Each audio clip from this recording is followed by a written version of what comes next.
भीम विश्वकर्मा बिलासपुर चौराहा। Mobile number है 8127665847। Internet रोज देखे नी फेसबुक पर चालू के इंटरनेट कबू झलकतावे कबू वरिया झलके रे 52 गज के लाली सड़िया में कमरिया झलके रे 52 गज के लाली सड़िया में कमरिया झलके रे। I love you Bhim.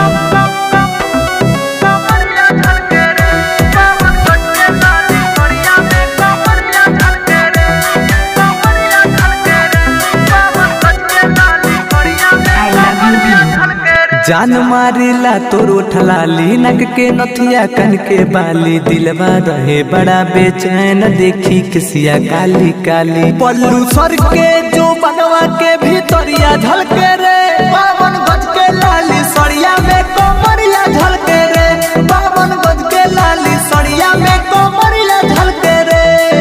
Bhim Vishwakarma Bilaspur चौराहा। I love you Bhim. Please call receive कर। देवांग भइल बड़े दीवाना दे देखले सिस्टम ऐसन कबो दिखले ना प्रकाश घायल मृत्युंजय तोरा जैसन गेहुआ के बोझा जैसन तोर जवानी फलके रे 52 गज के लाली सड़िया में कमरिया झलके रे 52 गज के लाली सड़िया में कमरिया झलके रे।